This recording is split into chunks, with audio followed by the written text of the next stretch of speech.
બધા જ ચિલ્ડ્રન એક સરખા નથી હોતા, થોડાક સ્પેશિયલ ચાઇલ્ડ પણ હોય છે. આજે છે 2 એપ્રિલ એટલે કે વર્લ્ડ ઓટિઝમ અવેરનેસ ડે અને આપણી સાથે જોડાયેલા છે સત્વ હોસ્પિટલના ડૉક્ટર ભવ્ય ભાલોડિયા સર.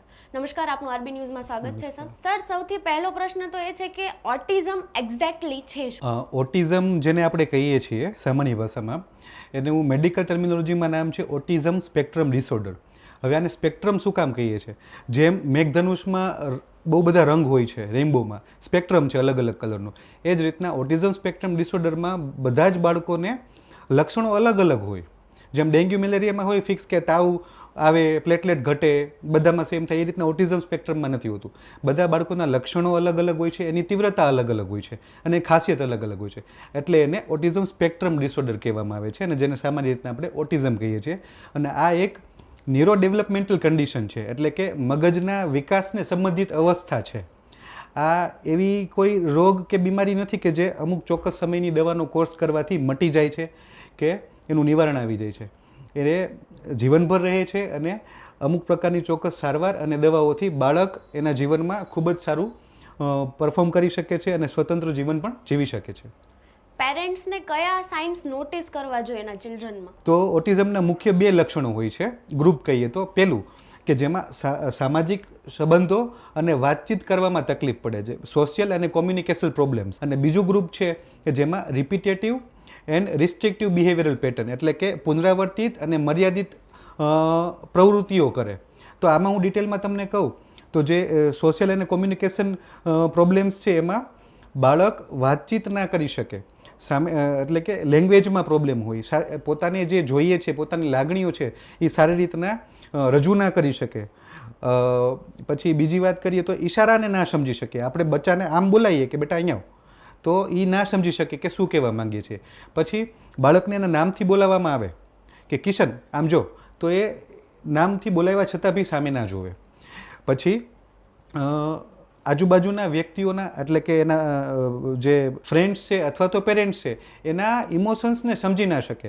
ધારો કે પિતા કે માતા ગુસ્સેથી સામે જોઈને બોલાવે અથવા બંને ઝઘડતા હોય તો એ સમજી ના શકે કે શું કહેવા માગે છે, અથવા તો અત્યારનો માહોલ ગરમ છે અથવા તો ગુસ્સે છે મારાથી, અથવા તો કોઈ મને વહાલ કરી રહ્યું છે, મને પ્રેમ કરી રહ્યું છે, એ બાળકને એમાં ખબર પડતી નથી. આ વાત થઈ સોશિયલ ને કોમ્યુનિકેશન પ્રોબ્લેમ્સની. હવે રિસ્ટ્રિક્ટિવ રિપીટેટિવ બિહેવિયરની વાત કરીએ તો એમાં બાળક કોઈ એક પ્રકારની પ્રવૃત્તિ વારંવાર કરે, જેમ કે હાથને હલાવવા, ગોળ ગોળ ફરવું, પછી ચોક્કસ પ્રકારની રમતમાં સંકળાયેલા રહીએ. ધારો કે કાર આપણે આપીએ તો કાર ચલાવવાની જગ્યાએ કારના વ્હીલ ફેર્યા કરે અથવા એની કોઈ ચોક્કસ ડિટેલની સામે જોયા કરે.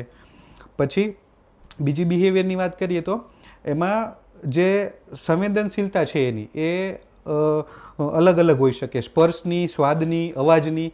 તો એબનોર્મલ કેવી કે સામાન્ય અવાજ આવે અને એનો અનએક્સપેક્ટેડ બિહેવિયર આવી શકે બાળકનું. ધારો કે બ્લેન્ડર મમ્મીએ ચાલુ કર્યું તો બાળક અચાનક ધમપછાડા કરવા માંડે, રોવા માંડે.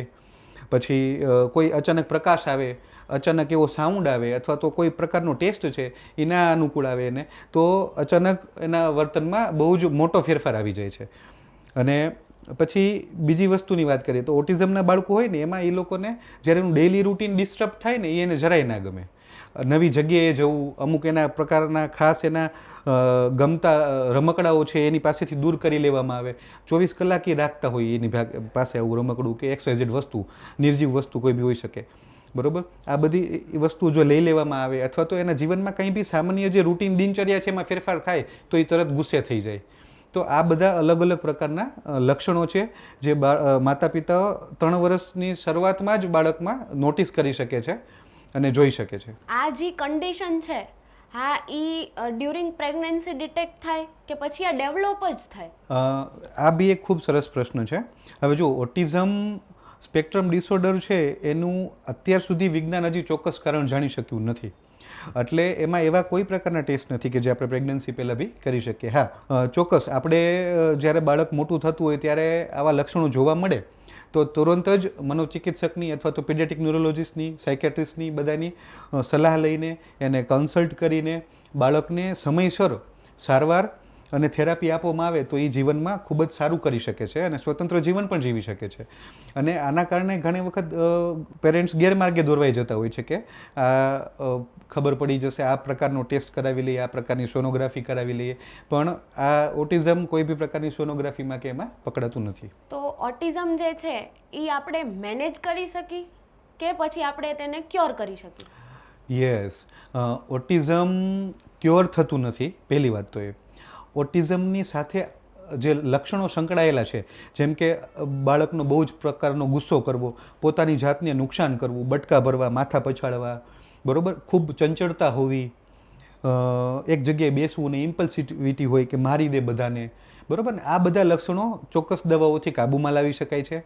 પછી બીજું કે જે બાળકની આપણે વાત થઈ કે કોમ્યુનિકેશન સ્કિલમાં તકલીફ છે, ડેઇલી રૂટીનમાં એકબીજા સાથે હળવા મળવામાં અને વાતચીત કરવામાં તકલીફ પડે છે, તો આને ચોક્કસ પ્રકારની થેરાપીથી આપણે બાળકને શીખવી શકીએ છીએ. તો કે આ થેરાપીમાં ઓક્યુપેશનલ થેરાપી આવે, સ્પીચ થેરાપી આવે અને બિહેવિયરલ થેરાપી આવે. ઘણા લોકોએ સાંભળ્યું હશે કે ABA નામની થેરાપી, બિહેવિયરલ થેરાપી બાળકને કરાવતા હોય છે, એક્ટિવ એનાલિટિકલ બિહેવિયરલ એનાલિસિસ. પછી પોઝિટિવ રેન્ફોર્સમેન્ટ, નેગેટિવ રેન્ફોર્સમેન્ટ, આ બધી થેરાપી છે. સ્પીચ થેરાપીથી બાળકને બોલતા શીખવાડી શકાય. ઓક્યુપેશનલ થેરાપીથી બાળકને રોજિંદા જીવનમાં ઉપયોગી એવું નાનકડું કામ શીખવાડી શકાય, પોતાને સ્વતંત્ર જીવન જીવી શકે એવું પોતાનું કામ શીખી શકે. એટલે આ બધી સારવાર થેરાપીથી એના ઓટિઝમના લક્ષણોને કાબૂમાં લાવી શકાય અને એની સ્કિલ ઇમ્પ્રૂવ કરી શકાય, પણ એને મટાડી શકાતો નથી, લાઈફ ટાઈમ રહે છે. પેરેન્ટ્સને અથવા તો તેમના ફેમિલી મેમ્બરને તેવા સ્પેશિયલ ચાઇલ્ડને કેવી રીતે ટ્રીટ કરવું જોઈએ? યસ, સૌથી પહેલાં તો આપણે આ ન્યુરોડાયવર્સિટીને એક્સેપ્ટ કરવી જોઈએ. ન્યુરોડાયવર્સિટી એટલે કે આ ઓટિઝમ વાળું જે બાળક છે એ એના મગજનો વિકાસ અલગ રીતના થયો છે, એની સમજવાની પદ્ધતિ આપણા કરતાં અલગ છે, એની વર્તન કરવાની અને હાવભાવ કરવાની અને આપણને સંદેશો આપવાની પદ્ધતિ આપણાથી અલગ છે, પણ છે તો એ મનુષ્ય જ, બરોબર ને. અને એવું નથી કે આ બાળક જીવનમાં કંઈ નથી કરી શકવાનું. ઘણા બધા ઓટિઝમના બાળકોને સ્પેશિયલ ટેલેન્ટ્સ હોય છે, મેથેમેટિક્સમાં ખૂબ પાવરફુલ હોય છે, ડ્રોઈંગમાં ખૂબ પાવરફુલ હોય છે, મ્યુઝિકમાં એટલા બધા પાવરફુલ હોય છે કે ઘણા બધા રેકોર્ડ્સ તોડી શકે છે. તો પેરેન્ટ્સ તરીકે, સમાજ તરીકે આપણે શું કરી શકીએ? તો જે આ ઓટિઝમના બાળકો છે એને તો પહેલાં આપણે જે સાદી ભાષામાં કહીએ જજ ના કરીએ કે ભાઈ અચાનક આપણે ક્યાંક જોઈએ સોશિયલ સેટઅપમાં અને બાળક ધમપછાડા કરતું હોય અથવા તો આપણને સ્પેશિયલ ચાઇલ્ડ લાગે તો આપણે એને તરત જ જજ કરવા માંડીએ છીએ એની સ્પેશિયલ નીડ્સ. આપણે એને જજ નહીં, સ્વીકારવાની જરૂર છે, એને સમજવાની જરૂર છે કે એ આવું કરે છે તો એ કેમ કરતો હશે, અત્યારે આનું વર્તન આ રીતના છે તો એને શું મારા તરફથી કંઈ જોઈએ છે, હું એને કંઈ મદદ કરી શકું? તો એક આ સ્વીકૃતિની આપણે ખાસ જરૂર છે. પછી પેરેન્ટ્સને સૌથી પહેલાં પેરેન્ટ્સ તરફથી એટલી અપેક્ષા છે મને કે ખોટા ગેરમાર્ગે દોરાય નહીં. ફલાણી સારવાર, ફલાણી દવા, ફલાણું ખોરાકથી મટાડી દઈશું આટલા સમયમાં, આમ તેમ, એવું એવામાં નહીં પડવાનું, યોગ્ય પ્રોફેશનલની સલાહ લેવાની. પછી બીજું કે સમયસર જો આવા લક્ષણો દેખાય તો તુરંત જ પ્રોફેશનલને સલાહ લઈને યોગ્ય થેરાપીની અંદર બાળકને રાખવામાં આવે અને પૂરતો સહકાર આપવામાં આવે તો મેં કીધું એ પ્રમાણે ખૂબ સારું શીખી શકે છે અને આગળ સારું કરી શકે છે.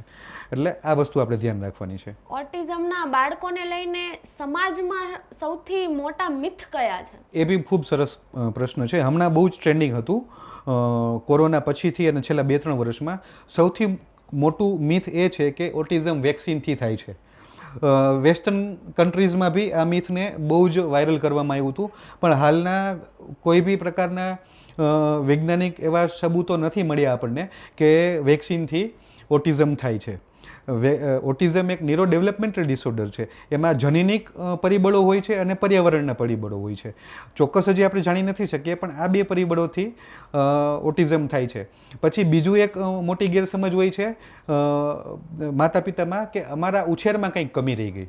એ બિલકુલ નથી. તમે પોતાની જાતને દોષ ના દેશો, તમારા ઉછેરમાં કોઈ જ કમી નથી, અથવા તો આ કોઈ પણ પ્રકારના વેક્સિનથી કે તમારા કોઈ પ્રેગ્નન્સી દરમિયાન ખાધેલા ખોરાકથી ઓટિઝમ થતો નથી. એટલે આ ગેરમાન્યતા ખાસ ધ્યાનમાં લેવી જોઈએ અને એને દૂર કરવી જોઈએ. બીજી કોઈ વસ્તુ કે જે તમે સમાજને કહેવા માંગતા હોય? મારી બસ એક જ અપેક્ષા છે સમાજ તરફથી કે ઓટિઝમ હોય કે કોઈ બી પ્રકારની માનસિક બીમારી હોય કે મગજની બીમારી હોય, આપણે જાતે જજ કરીએ અથવા તો જાતે કોઈ ડિસિઝન ઉપર આવી જઈએ, નિષ્કર્ષ ઉપર આવી જઈએ કે આ કરાવવું જોઈએ, પેલું કરાવવું જોઈએ, એના કરતાં અથવા તો આજુબાજુમાં આપણે વાત સાંભળીએ, આપણે પ્રોફેશનલની એક વખત સલાહ લેવી જોઈએ. એક પ્રોફેશનલમાં આપણને સંતોષ ન મળે તો 4 પ્રોફેશનલને તમે મળી શકો, પણ એની યોગ્ય સાયન્ટિફિક સારવાર કરવી જોઈએ, એવિડન્સ બેઝ સારવાર કરવી જોઈએ. ગામમાં અત્યારે બહુ બધા ક્વેક્સ બધે અત્યારે ફરે છે. મેં તમને પહેલાંય કીધું એ પ્રમાણે કે ફલાણી સારવાર, ફલાણી દવા, ફલાણા ટીપા, ફલાણું ઓલું આ તે, પણ એમાં ગેરમાર્ગે દોરાવવું ના જોઈએ. એટલે જાણવું જોઈએ બીમારીને સરખી રીતના. અત્યારનો ડિજિટલ યુગ છે, આપણે બધું જ સર્ચ કરીને માહિતી મેળવી શકીએ છીએ, એઆઈ પાસેથી માહિતી મેળવી શકીએ છીએ, બરાબર ને? અને ચોક્કસ પ્રકારના પ્રોફેશનલનો સલાહ લેવી જોઈએ જ્યારે ઓટિઝમની વાત આવે ત્યારે. સો વી આર હ્યુમન્સ, ડોન્ટ જજ ધેમ, ધે આર સ્પેશિયલ વન્સ. ખૂબ ખૂબ ધન્યવાદ તમારું આરબી ન્યૂઝ સાથે જોડાવા માટે. Nice to talk to you.